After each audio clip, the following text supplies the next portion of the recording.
ನಮಸ್ಕಾರ ಸ್ನೇಹಿತರೆ, ನಮ್ಮ ಚಾನೆಲ್ಗೆ ಸ್ವಾಗತ. ಭಾರತದಲ್ಲಿ ನಡೆದ ಇತ್ತೀಚಿನ ಸ್ಟಾಂಪೇಡ್ ಘಟನೆಗಳು ನಾನು ಈ ವಿಡಿಯೋದಲ್ಲಿ ನಿಮಗೆ ಎಕ್ಸ್ಪ್ಲೇನ್ ಮಾಡುತ್ತೇನೆ. ಇತ್ತೀಚಿನ ಕೆಲವು ವರ್ಷಗಳಲ್ಲಿ ಭಾರತದಲ್ಲಿ ಅನೇಕ ದುಃಖಕರ ಸ್ಟಾಂಪೇಡ್ ಘಟನೆಗಳು ನಡೆದಿವೆ. ನೂರಾರು ಜನರು ಜೀವ ಕಳೆದುಕೊಂಡಿದ್ದಾರೆ. ದೇವಸ್ಥಾನಗಳಲ್ಲಿ, ಧಾರ್ಮಿಕ ಕಾರ್ಯಕ್ರಮಗಳಲ್ಲಿ, ಹಬ್ಬಗಳಲ್ಲಿ.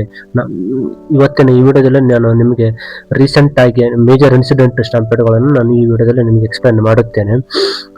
ಇದೇ ವರ್ಷದಲ್ಲಿ ನಾವು ನೋಡಬಹುದಾದ್ರೆ ಜನವರಿ 2025 ಅಲ್ಲಿ ಪ್ರಯಾಗರಾಜದಲ್ಲಿ ಮಹಾಕುಂಭಮೇಳದಲ್ಲಿ 80 ಜನರು ಪ್ರಾಣ ಕಳೆದುಕೊಂಡಿದ್ದಾರೆ. ಮತ್ತೆ ಆಮೇಲೆ ತಿರುಪತಿ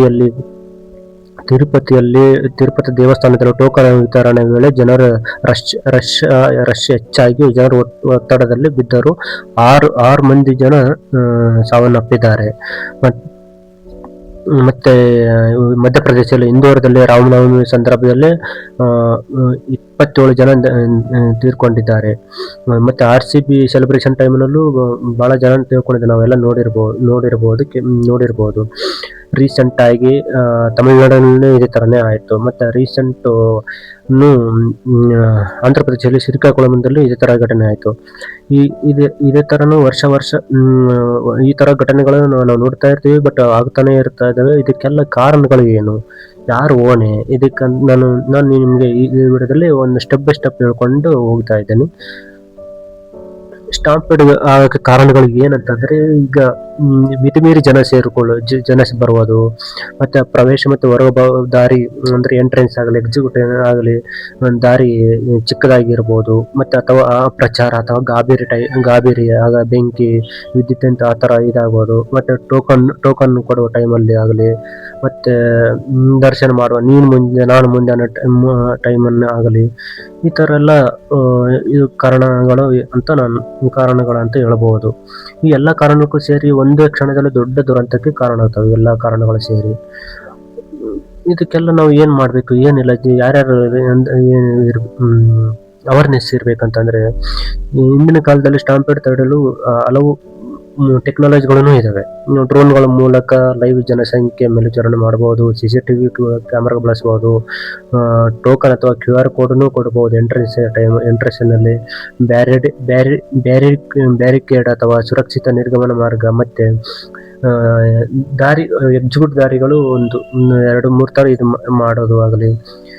ಇದೆಲ್ಲ ಮಾಡಿದ್ರೆ ನಾವು ಇಂತಹ ಘಟನೆಗಳನ್ನು ತಡಿಬಹುದು ನನಗೆ ಅನಿಸುತ್ತೆ. ಇದಕ್ಕೆಲ್ಲ ಮತ್ತೆ ಪ್ರತಿಯೊಂದು ಸಲ ಪೊಲೀಸ್ ಕಂಟ್ರೋಲ್ ಮಾಡಬೇಕು, ಗವರ್ಮೆಂಟ್ ಕಂಟ್ರೋಲ್ ಮಾಡ್ಬೇಕಂತ ಎಲ್ಲ ಜನಸಾಮಾನ್ಯರನ್ನು ಈ ತರ ಎಲ್ಲ ಸುರಕ್ಷಿತ ನಿಯಮಗಳು ಪಾಲಿಸಿದರೆ ಇಂಥ ದುರಂತಗಳ ಸಂಪೂರ್ಣವಾಗಿ ನಾವು ತಡಿಬಹುದು.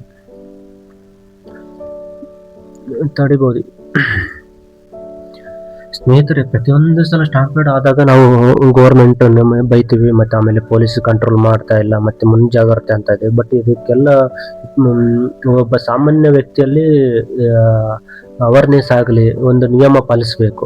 ನಾನು ಲೇಟ್ ಆದ್ರೂ ಪರವಾಗಿಲ್ಲ, ದರ್ಶನ ಮಾಡ್ಕೊಂಡು ನಿಧಾನ ಹೋಗೋಣ ಆಗಲಿ, ಯಾವುದೇ ಒಂದು ಇರ್ಬೋದು, ನಿಧಾನ ಆಯ್ತು ಲೇಟ್ ಆದ್ರೂ ಪರವಾಗಿಲ್ಲ ಅಂತ ಆ ಥರ ಒಬ್ರು ಅವ್ರ ಹತ್ರಲ್ಲೂ ಅವೇರ್ನೆಸ್ ಇರಬೇಕು. ಹಾಗಾದ್ರೆ ಈ ತರ ಸ್ಟಾಂಪೇಡ್ಗಳು ಆಗಂಗಿಲ್ಲ. ಒಬ್ರು ತಪ್ಪು ಮಾಡೋದ್ರಿಂದ ಒಬ್ಬರು ಅವಸರ ಪಡೋದ್ರಿಂದ ಇಡೀ ಜನನೇ ಎಲ್ಲ ತುಳಿಯೋದಾಗಲಿ ಸ್ಟಾಂಪೇಡ್ಗಳು ಆಗ್ತಾ ಇರ್ತವೆ. ಸ್ನೇಹಿತರೆ, ಸ್ಟಾಂಪೇಡ್ ಅಂದ್ರೆ ಕೇವಲ ಅಪಘಾತವಲ್ಲ, ಅದು ತಡೆಗಟ್ಟಬಹುದಾದ ದುರಂತ. ಈಗ ಏನೋ ಬಂದು ಆಕ್ಸಿಡೆಂಟ್ ಆಯ್ತು, ಇಲ್ಲ ಬೇರೆ ಏನೋ ಆಯ್ತಪ್ಪ ಅಂತಂದ್ರೆ ಅದಕ್ಕೊಂದು ಇದಿರ್ಬೋದು. ಬಟ್ ಇದು ನಮ್ಮಲ್ಲೇ ನಾವೇ ನಮ್ಮ ಜನರ ಮಧ್ಯಲ್ಲೇ ನಾವು ಮಾಡ್ಕೊಳ್ತಾ ಇದ್ದೀವಿ. ಒಬ್ಬೊಬ್ರು ಜವಾಬ್ದಾರಿಯಿಂದ ವರ್ತಿಸಿದರೆ ಸಾವಿರಾರು ಜೀವಗಳನ್ನು ಉಳಿಸಬಹುದು. ನಾವು ಸುರಕ್ಷತೆಯನ್ನು ಆಗಲಿ ಮತ್ತೆ ನಿಯಮಗಳನ್ನು ಪಾಲಿಸ್ಕೊಂಡು ಹೋದ್ರೆ ಈ ತರ ಆಗಲಾರ್ದ ನಾವು ನೋಡ್ಕೊಳ್ಬಹುದು ಅಂತ ನಾನು ಅನಿಸ್ತಾ ಇದೆ. ಈ ವಿಡಿಯೋ ನಿಮಗೆ ಇಷ್ಟವಾದರೆ ದಯವಿಟ್ಟು ಲೈಕ್, ಶೇರ್ ಮತ್ತು ಸಬ್ಸ್ಕ್ರೈಬ್ ಮಾಡಿ. ಮತ್ತೆ ಜೈ ಹಿಂದ್, ಜೈ ಕರ್ನಾಟಕ. ಈ ವಿಡಿಯೋ ಮುಗಿಯೋ ಮುಂದೆ ನಾನು ಒಂದು ಅವೇರ್ನೆಸ್ ಒಂದು ಕೋಟ್ ಹೇಳ್ತೇನೆ. ಭಕ್ತಿ ಅಂದರೆ ನಂಬಿಕೆ, ಆದರೆ ಸುರಕ್ಷತೆ ಅಂದರೆ ಜವಾಬ್ದಾರಿ. ಜನಸಂದಣಿ ನೋಡುವುದಕ್ಕಲ್ಲ, ನಿಯಂತ್ರಿಸಲು ಕಲಿಯಬೇಕು. ಜೈ ಹಿಂದ್, ಜೈ ಕರ್ನಾಟಕ ಮಾತೆ.